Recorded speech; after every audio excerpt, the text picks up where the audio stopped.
Olá, tudo bem? Esse é a Oficina do Brasil, o programa que vai propor soluções para os problemas do país. Eu sou Marcelo Torres, jornalista especializado em economia. Hoje estou assessor parlamentar com foco em orçamento. Aqui ao meu lado está ele, Luiz Paulo Veloso Lucas. Estamos aí. Engenheiro do BNDES, foi prefeito de Vitória e deputado federal. Falamos diretamente aqui de Vitória, capital do Espírito Santo. Vamos tratar dos grandes temas nacionais no Oficina do Brasil, porque o país tem conserto, não é isso, Luiz Paulo? É isso aí, Marcelo. Tem conserto e nós estamos aí para debater toda semana. Dê o seu like e se inscreva no canal para nos ajudar a dar aquela moral. Isso aí, semana movimentada. Teve o PL antifacção votado na Câmara. Foi aprovado por 370 votos, numa grande derrota do governo. O projeto prevê penas de até 40 anos de prisão para crimes de integrantes de facções criminosas. Eles cumprirão essas penas aí em presídios de segurança máxima. Cria tipos penais novos, como de domínio territorial e o de ataque a infraestruturas. Ficará mais simples também tomar recursos dessas organizações. Prevê também um banco de informações nacionalizado, né? O texto que foi muito alterado na Câmara vai agora para o Senado, onde deve passar por muitas alterações também. O relator será o senador Alessandro Vieira, como adiantávamos aqui no programa desde o início aqui da nossa trajetória, é o grande tema do país, segurança pública. É isso aí, Marcelo. E uma tentativa, de fato, de quebrar a polarização do debate, né?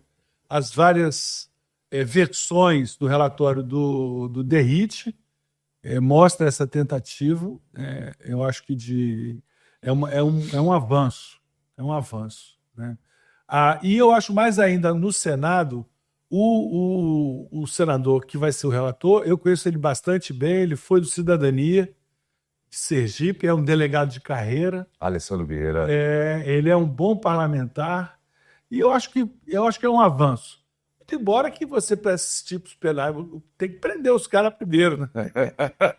Tem que pegar, né? Tem que pegar, né? O PL antifacção vai agora para o Senado, mas no meu entendimento ele virou um cavalo de batalha política também, né? Como tudo, né, Marcelo? Vamos combinar. E esse tema é palpitante, né? Olha, tem uma piada antiga que perguntava para o português, desculpa os portugueses, né, sabe, porque diz assim: Manuel, a Maria, ela faz amor com você? Ela faz sexo com você por amor ou por interesse? Aí o Manuel fala assim: deve ser por amor, porque ela não demonstra nenhum interesse. Então, se perguntar para o Congresso se ele está votando alguma coisa por amor ou por interesse, é uma bobagem, cara. Desculpe, é tudo por interesse. Eu sei. Então nós temos que mostrar, compreender os interesses. Isso aí que eu estou querendo dizer é exatamente isso. O interesse dos dois lados é manter esse cavalo vivo para ficar batalhando com ele. É assim. Isso. Eu estou dizendo só o contexto. Por exemplo, a oposição era a favor, o governo se articulou para criticar, até o ministro Haddad opinou contra, disse que vai tirar recursos da Polícia Federal e da Receita Federal. Tem uma regra ali que prevê dividir o recurso do Fundo Nacional de Segurança Pública com os estados naquelas operações em que as polícias estaduais também atuarem. Vão pegar os bens aí dos criminosos e esse bem será dividido. Mas curioso que esse butim aí, né, no caso aí o Fundo Nacional de Segurança, já repassa dinheiro para os estados. Desde 2019 o Fundo Nacional de Segurança já mandou 6 bilhões e 200 milhões de reais para os governadores equiparem as suas polícias. O tema central é o federalismo, Marcelo. Quem é que manda? Ficou um tempo aí, a Polícia Federal, para agir, tem que pedir licença aos governadores. Não pode, isso é um absurdo. Então, na verdade, a questão central do Estado brasileiro é governança e é articulação. Não é nem mais falta de dinheiro, o dinheiro tem pra caramba. Não tem nada, o problema não é esse, o problema é quem é que manda. A briga das corporações é a briga política, né? É isso que atrapalha o Estado funcionar. Então, é quando o Estado é capturado por interesses que não são o interesse nacional. Não é trabalhar por amor, é trabalhar pelo interesse nacional. É isso que nós precisamos de fazer o Estado brasileiro fazer, principalmente nessa área da segurança pública. Se não acontecer o que o Raul Jungmann previu com o SUSP, que é fazer as instituições permanentes da segurança trabalharem de forma articulada, vai continuar perdendo para as facções, de 7-1. Isso aí. Outro contexto aqui, o relator na Câmara foi o deputado Derrite. Ele ia reassumir o cargo de deputado federal só para relatar esse PL, já inclusive voltou ao governo do estado de São Paulo. Lá ele comandava a Secretaria de Segurança Pública, ele foi em busca de projeção. Derrite é visto como possível candidato ao governo do estado, caso o governador Tarcísio tente a presidência da República. Mais um ponto aí de como esse tema é palpitante, como virou um cavalo de batalha, eu acho que ele vai ser levado até a eleição do ano que vem. Olha, eu fico muito... O debate, né? Eu fico muito aborrecido com esse sensacionalismo em todos os assuntos, né? Na época, eu vivi muito a época da inflação, então, da hiperinflação, todo mundo tinha opinião, era uma guerra e tudo mais, né? Mas na segurança pública não tem nada que me deixa mais triste e revoltado do que o sensacionalismo, né? Então, o tema da segurança pública é, como você falou, cavalo de batalha. E sensacionalismo. De todo. Então, tá aí. O Derrite, ele é oriundo das forças policiais, mas ele se arvora como uma espécie de super-homem, né, como uma espécie de um ídolo do Marvel para combater o crime. Eu penso diferente. Eu acho que ele, nesse papel de relator, ele demonstrou algumas qualidades que eu não sabia que ele tinha. Eu também acho. Ele muito, ele mudou o relatório. Eu também acho, Marcelo. Eu também acho, mas a persona política do Derrite, por que ele virou o que é? Candidato a governador. O Rambo. Isso aí. Então, de parte a parte, de um lado, você tem um tipo de posicionamento que passa a mão na cabeça dos criminosos, do outro lado, você acha que vai acabar com ele na base do tiro, porrada e bomba. Então, os dois lados estão errados. Então, se a gente não trabalhar de forma articulada e inteligente, como o Álvaro do Bock mostrou aqui no nosso programa... Vale assistir aí, vamos colocar o link aqui até desse episódio. Álvaro do Bock, coordenador do programa. Estado presente, onde o Espírito Santo dá um exemplo de uma política pública bem desenhada... Na segurança pública. Com resultados. Né? Então é isso que a gente precisa. Outro contexto aqui, a outra matéria importante tramitando no Congresso sobre segurança é a PEC da segurança. Não foi esse projeto de lei discutido essa semana, que é o projeto de lei antifacção. Essa PEC, essa proposta de emenda à Constituição, foi apresentada pelo governo e prevê concentrar poder na União no combate ao crime organizado. Era até um texto enxuto, tinha apenas 8 páginas, mas o Congresso já se articula para incluir outros temas, até um plebiscito sobre a prisão perpétua, além de criar a figura do supercrime, que são aqueles cometidos contra a vida, homicídio, tentativa. Olha o sensacionalismo aí. Você acha? O relatório da Câmara deve ser publicado no início, né? Deve ser publicado no início de dezembro. Tem alguém falando em implantar o SUSP, de fato? Ou é a luta pelo poder entre as corporações? Então é isso que está explicando. Não tem divergência de ideias. Tem divergência de espaços de poder. É isso que a gente está assistindo. Sim. Olha só, o PL, né, esse projeto de lei, melhora algumas ferramentas de combate ao crime, organizações criminosas que usam o terror para conquistar esses mercados e também os territórios, o que deveria ser um objeto de todos os partidos. Teve até essa discussão sobre se seria terrorismo ou não, consequências internacionais, poderia haver operação de outros países aqui no Brasil se fossem considerados de fato terroristas as organizações que usam terror para tomar conta de mercados e territórios. Enfim, elas usam um método, se a gente quer chamar de facção, usar outro termo, pode até ser interessante, mas deveria ser um objetivo de todos os partidos, né? Tratar desse tema da segurança pública, até porque o poder do crime agora, ele mira ocupar espaço nas instituições, né? Financia a gente para fazer concurso para promotor, para juiz, acaba essa pessoa chegando a um cargo, é um risco para a democracia. Acho que o PT e a esquerda em geral tem uma urticária, né, nesse combate ao crime. Né? Olha, o negócio não é isso, não. Eu acho que o que acontece é que a luta pelo poder dificulta o debate sobre o interesse nacional. Eu acho que nem a esquerda radicalizada, nem a direita, todo mundo que está fazendo sensacionalismo, querendo botar a culpa no outro e querendo ser monopolista do interesse nacional, está errado. Porque o debate tem que ter um mínimo de compromisso com fatos, dados e realismo. Por exemplo, um aspecto central que essa semana foi muito discutido na internet, principalmente através de papers acadêmicos, é sobre o problema do urbanismo social nas áreas controladas territorialmente pelo crime organizado, né? Eu gostei de um dos trabalhos que mostra que a rentabilidade das atividades ilegais é tão superior à rentabilidade das atividades legais que isso torna impossível elas serem substituídas, tanto das favelas quanto da Amazônia Legal. Então, eu acho que esse debate sobre o que fazer na governança. Eu até estou escrevendo um artigo falando sobre a unificação das tarifas. Eu acho que uma providência útil do urbanismo social nas favelas seria a unificação das tarifas de energia, água, esgoto e internet, através da permissão de consórcios entre as concessionárias, que favorecesse uma cobrança e reduzisse a atratividade para o crime organizado se meter nos serviços urbanos. Nesses aí que são fundamentais, né? Medellín fez isso, né?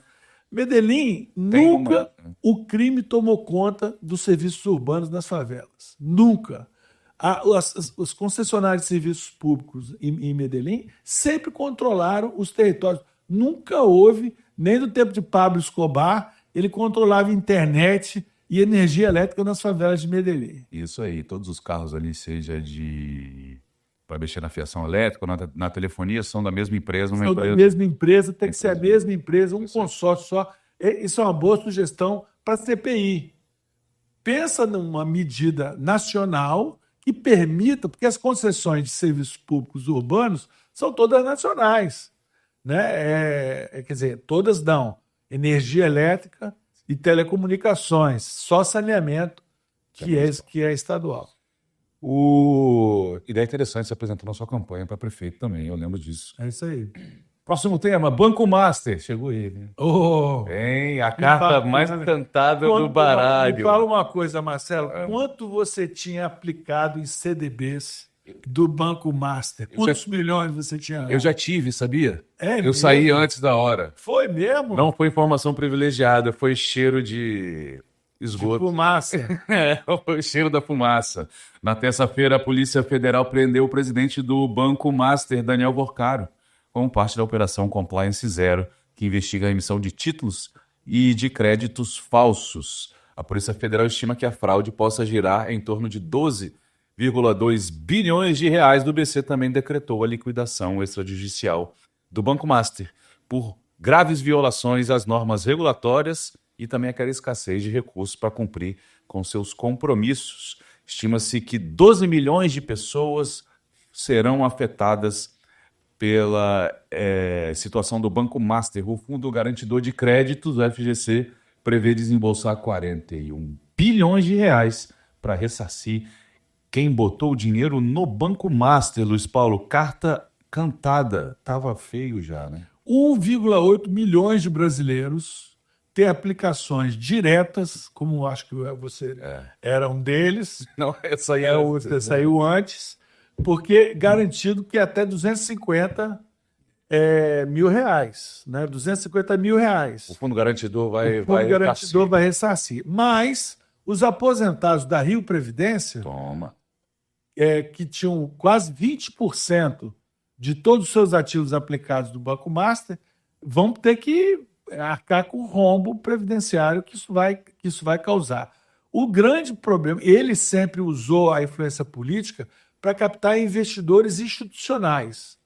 Eu chamo a atenção para a necessidade de abrirmos os olhos mais de uma vez para os investimentos institucionais geridos politicamente. Isso, vamos explicar. O investimento institucional você vai se aposentar, servidor público, vai contribuindo para o fundo ali de pensão do servidor público. Aquele fundo de pensão tem um gestor, a gente chama isso aí de investidor institucional. Exatamente. Na época, num período de governo do PT para trás aí, não sei se foi Lula 2 ou Dilma 1, ficou muito claro e os escândalos começaram com a manipulação dos investimentos dos fundos previdenciários, da Caixa Econômica, Banco do Brasil, Banco do Petrobras, Brasil, Petrobras, Correios.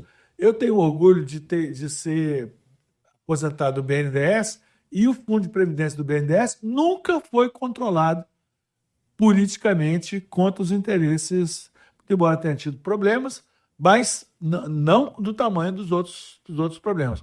O que a CVM, cada vez mais um órgão fundamental para gerir o mercado de capitais. O mercado de capitais precisa prezar pela credibilidade das autoridades, Banco Central e CVM. Cobri muito a CVM, como repórter aí de finanças. Muitos anos cobri a CVM. Não tem nenhuma esperança de que ela vai conseguir combater isso, não. A CVM, acho que ela não tem as ferramentas e talvez até não tenha grande vontade. E ela sempre vai estar atrás do mercado financeiro, que é muito criativo, né?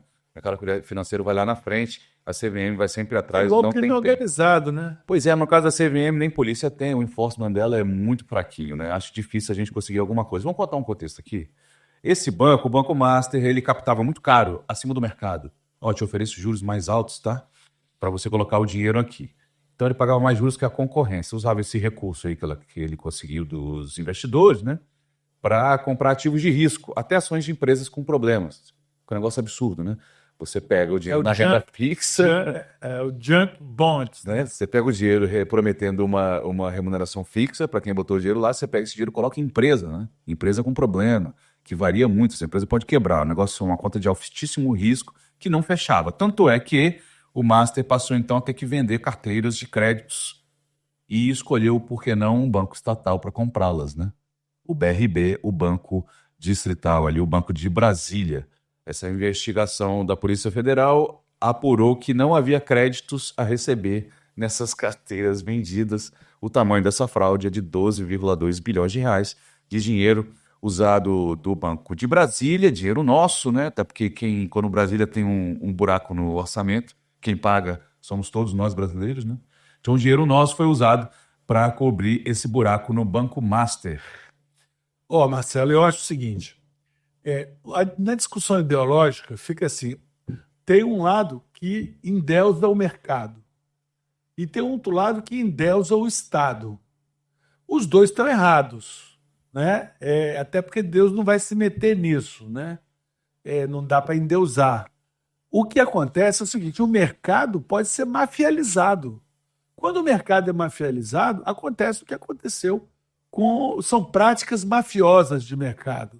É isso que nós estamos vendo no Master. A mesma coisa que a gente vê nas facções criminosas dentro das favelas e no tráfico de drogas, etc. E tal. São práticas mafiosas. Sempre quando se associa ao Estado, né? Não é o Estado que é portador da demonização. Não. O Estado pode ser capturado por práticas mafiosas também. Sim. Então, o que acontece? Mas essa aproximação com o Estado faz parte do processo. Né? Então, isso que eu estou querendo dizer é que a gente tem que combater as práticas mafiosas. E para que o mercado... Você falou que não acredita que a CVM tem a capacidade. Temos que lutar para que a CVM tenha capacidade e credibilidade para gerir o mercado de capitais. Então, isso é importante. Isso é uma reforma estruturante e importante. As pessoas no Brasil, antes do Plano Real, não acreditavam que os preços pudessem ser livres. Achavam que os preços tinham que ser tabelados pelo governo. Né? Nós vivemos para ver gerente de supermercado preso porque ele estava remarcando isso, a criminalização das próprias atividades normais de mercado. Então, isso não tem mais no Brasil, mas tem outras coisas. Sim. O contexto aqui, outro contexto, o Banco Master, como a gente aí vale explicar, é muito bem relacionado politicamente. Né? O aliado de primeira hora foi o PT da Bahia, em 2018, o fundador do banco comprou do governo baiano uma rede de mercados subsidiados, o Cesta do Povo. Um mês depois, o PT liberou servidores e pensionistas do governo da Bahia a usar o crédito consignado nessa rede. Esse microcrédito aí deslanchou e o Master ampliou essa relação política para outros estados, também para outros partidos, e ficou muito próximo do Centrão, partidos como, por exemplo, o União Brasil. Então, essa operação ainda gera repercussões políticas aí, né, nesse ponto. Muito, muito. E eu espero que também sejam repercussões políticas que atinjam ambos os lados polarizados, né? Como você está mostrando aí o nome dos influenciadores, né, dessas práticas mafiosas. Ele tinha acesso a todos Pois é, eu espero que esse caso sirva para fazer a banda brasileira, que é do mercado, funcionar de forma menos mafiosa ou não mafiosa. Porque e isso a própria Operação Carbono Oculto mostrou, né, que essas práticas estão disseminadas na economia real do Brasil, no mundo financeiro. Sim. O chocante, essa história que o Banco de Brasília quase comprou o Master. Além de ter comprado as carteiras que não tinha nada dentro, não tinha crédito nenhum, o Banco de Brasília quase comprou o Master, né? Cometeu essa compra que seria algo criminoso, né? Tanto é que o presidente do BRB foi afastado também nessa operação essa semana.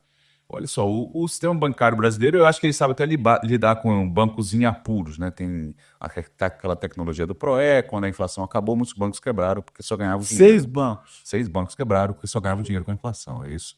Então, tem essa tecnologia aqui de passar o banco para outro lugar e isso daí não apodrecer o sistema inteiro. Mas acho que o conceito aqui passa por outro lado também, né? No Brasil está faltando aí uma nova barreira moral dos agentes públicos, né? Moral é aquela história da piada do amor ou por interesse, né? Então, confiança e moral é uma construção social, é uma construção de todos. Nós precisamos exigir moralidade para ter confiança desde as relações pessoais até familiares, empresariais. O mundo dos negócios precisa valorizar a moral, precisa valorizar a reputação, precisa valorizar as boas ideias. Não é ser contra a inovação, mas entre a inovação e a esperteza e a malandragem tem um abismo infinito. E, às vezes, as pessoas se deixam enganar. O mundo não tem capacidade de discernir direito aonde está a verdadeira moralidade para merecer a sua confiança. Essa é a discussão do Brasil. Isso não é uma questão da esquerda nem da direita. É do funcionamento das instituições. Eu acho que é individual, nesse ponto eu concordo com você. Cada pessoa tem que levar isso ao pé da letra. Vamos criar uma nova barreira moral? Tá faltando um capital moral aqui no Brasil também, mas acho que a situação piorou demais. Capital cívica. Eu chamo de moral mesmo, assim, mas é um capital cívico que é individual também, assim, né? E eu acho que a situação piorou muito nesses 20 anos do PT, né? Volta e meia aí surge algum escândalo bilionário que tem origem nessa relação da coisa pública com a coisa privada. E acho que hoje em dia perdeu-se a vergonha, né?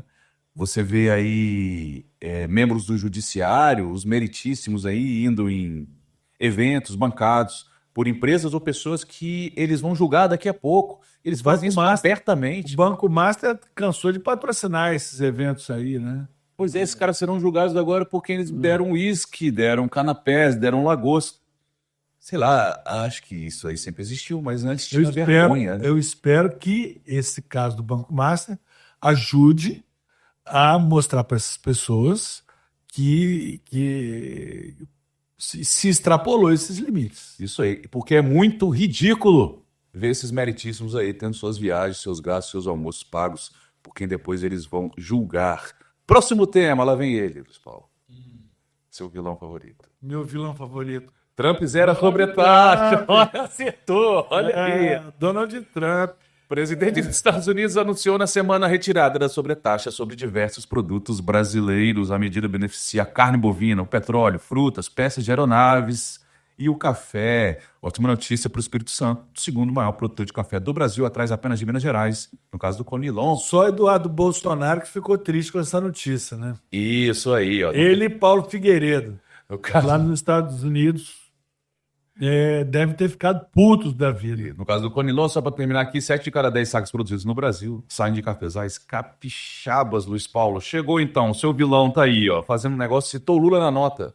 Isso que após teve conversas com o presidente Lula e por conta disso também tirou essa sobretaxa do país, coisa que vinha fazendo com outros países também. Pois mostra que a economia, nós conversamos já sobre isso aqui, os interesses falam mais alto, né? Os interesses falam mais alto. O Trump não fez isso, senão pelos seus próprios interesses. A inflação nos Estados Unidos aumentou, a inflação de alimentos aumentou e todo mundo lá, mesmo os puxa-sacos, mais puxa-sacos de Donald Trump, mostraram para ele que esse negócio dessa tarifaço era contra os interesses deles. Sim. E aí ele voltou atrás, com a maior cara de pau. Né? Não tem problema nenhum, porque ele é um apresentador de reality show. Ele negociador também. Ele é um apresentador de reality show. É isso que ele é. Ele é fez da Casa Branca o seu estúdio particular. E das políticas norte... Ele vai... O mundo vai ainda se arrepender e contar essa história porque ele prejudicou muito. Em primeiro lugar, os americanos, mas no mundo todo. A economia não aceita desaforos, né? Está aí uma grande qualidade dela. Sobretaxar produtos, fechar mercado interno para produtos de outros países. Não leva desaforo para casa. Isso, tudo isso que o Trump tentou fazer sempre deu errado. Sempre deu errado. Sobretaxar a inflação dos alimentos e os republicanos aí do partido Donald Trump perderam eleições locais no mês passado, se eu não me engano, tiveram aí várias derrotas nas eleições locais lá nos Estados Unidos. A política, então, teve que se render, né? Cabe destacar o papel que o setor privado brasileiro teve nessas negociações, com suas articulações lá em Washington. Mostraram para o governo americano aí que não fazia nenhum sentido e contra as leis básicas da economia. É isso aí, bobagem. Não dá para revogar as 4 operações, nem revogar a lei da gravidade. Tem uma piada antiga aqui no Espírito Santo também, que um prefeito prometeu construir uma ponte sem pilares, né? Aí também não pode, porque isso contraria a lei da gravidade. Aí ele falou assim, mas não, revoga a lei da gravidade. Não pode, é a lei de Newton. Quem é esse tal de Newton? É o senador? A lei é federal? A lei é federal? Não, é a lei da natureza. Não pode revogar a lei da gravidade. As 4 operações, a lei da oferta e da procura, a lei da economia. Isso aí, por isso que aí Trump teve que fazer esse ajuste na sua política completamente equivocada na economia. Vamos lá, vamos de pit stop. Vamos lá. Temas rápidos aí, comentários também ligeiros. O Bessias do STF, lá vem ele. O presidente Lula indicou o Jorge Messias, o AGU, para a vaga do Supremo Tribunal Federal, aquela vaga aberta pela aposentadoria do Barroso. O Senado, principalmente o presidente Alcolumbre, não gostou da escola. Pois tem gente apostando que ele não passa no Senado. Eu duvido. E eu acho que ele passa. Eu acho, assim, inacreditável esse negócio dos presidentes nomeando seus advogados pessoais, os caras que ele tem confiança. Isso se reproduz nos estados também, tá? Indicação de desembargador, indicação de Tribunal de Contas. Isso é péssimo para a confiança das instituições. São instituições que precisam da confiança do... Nós falamos sobre moral, confiança. Isso aí é o ativo, Marcelo. Um papel de uma empresa vale pela confiança que ela tem, né? Messias tem 45 anos, pode ficar até 30, caso seja aí levado ao Supremo pelo Senado, decisão do Senado. COP30! Pegando fogo! Pegou fogo na COP30. Os demais estão pegando fogo. Né? Graças a Deus, nenhum ferido ou morto no fogo que atingiu o pavilhão e interrompeu as negociações do evento lá em Belém, na COP30. A cidade foi criticada também pelo chanceler alemão. Disse ele, ao voltar para a Alemanha, que a delegação do país ficou feliz de voltar a Berlim. Ele cometeu o chamado sincericídio, né? Pois é, ao invés de a gente o sincericídio, porque... É muito real que a cidade mais favelizada, a capital mais favelizada do Brasil é Belém. Então, não pode falar. Pois mas pega mal falar, o chanceler, né, fazer uma coisa dessa, né? Se alguém fez, não podia ser um alemão, né? O alemão não pode falar mal do Brasil. Quando eles vieram aqui para ser campeões do mundo... Sim. Fizeram tudo politicamente correto, né? Foram para a Bahia, fizeram um monte de... Inventaram praticamente uma... E até disputaram a final, que eu tive a honra de assistir no Maracanã contra a Argentina. Politicamente corretos, os alemães foram lá e venceram os argentinos. E com a camisa do Flamengo. E ainda fizeram uma camisa da seleção alemã igualzinha a camisa do Flamengo. Né? Sim. Mas vale então resolver os problemas de Belém do que ficar criticando quem viu que aquela cidade lá realmente ela tem muitos problemas. Negociação diplomática sempre se parece uma coisa que não vai levar a nada. Eu não participo dessa opinião. Eu tive a oportunidade de participar de muitas negociações diplomáticas. Eu torci e torço para que a COP do clima consiga dar passos, alguns passos. Os passos são lentos, mas é preciso trilhar essa estrada. Elevador, toda oficina tem também um elevador. Vamos lá, quem é o tema da semana é a Lê Carlos, Paulo. Já ouviu falar dela? Já vi, a montadora capixaba. Isso aí, a montadora de veículos capixaba realizou a apresentação mais esperada do Salão do Automóvel de São Paulo 2025. A empresa, que ainda é pré-operacional, exibiu os protótipos da picape Campo. A novidade foi a apresentação das imagens de um outro modelo tático, que é um SUV, assim, uma estética de Jeep militar. Eles têm tecnologia híbrida, flex de longo alcance. O que é isso, hein? Os carros aí eles terão tração 100% elétrica, mas eles terão também um motor 1.0 turbo e ele vai atuar unicamente como gerador desse motor elétrico e das baterias do carro. A expectativa de uma autonomia impressionante, em 1.000 quilômetros com apenas 30 litros de etanol. Olha, é um espetáculo essa empresa. Eu tenho orgulho como capixaba e como brasileiro, né? Que o Brasil, que hoje é um dos maiores produtores de avião do mundo, nunca conseguiu fazer uma marca brasileira de automóvel Competitiva, né? É a estratégia utilizada no Brasil para trazer a indústria automobilística para cá, na época do JK, ela foi bem sucedida por um lado, mas mal sucedida por outro. Não fomentou uma indústria nacional aqui. Com pré-venda iniciada, esse carro aí, que esse carro que a Lecar está apresentando, a pré-venda iniciada R$ 159.300. O cronograma de produção foi adiado para o segundo semestre de 2027. A construção da fábrica em Sooretama deve começar em 2026. O empreendimento administrativo do empresário Flávio Figueiredo Assis. Parabéns para ele, tomara que dê certo. Já está chamando a atenção, pelo menos. É isso aí.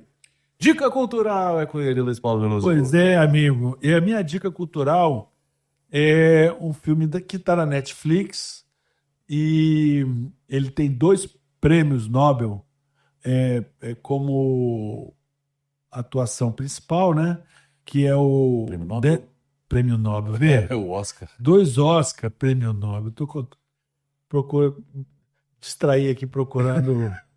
E o Denzel Washington e o outro Oscar foi o cara que atuou do filme do Queen, né? Sim, da banda. Zelig, né? Sim. Depois você vai botar aí Marcelo, A própria imagem, a própria imagem do filme, né? O filme Você destacou esse filme? Eu destaquei esse filme porque, primeiro, ele é um filme policial com um estilo que a própria Netflix mostra como estilo noir. O policial noir foi uma coisa que foi inventada nos Estados Unidos por Hollywood com roteiristas de esquerda que estavam sendo perseguidos pelo macartismo, Dashiell Hammett, Raymond Chandler, em que eles faziam um roteiro em que não tinha o bom contra o mal, não era o mocinho contra o bandido, não era Marvel, Super-Homem, né, combatendo o crime. Todo mundo tem problema, é bom e é ruim, né? Os mocinhos também tem problemas. Não, era muito claro, ficava tudo às sombras. Por isso o nome noir.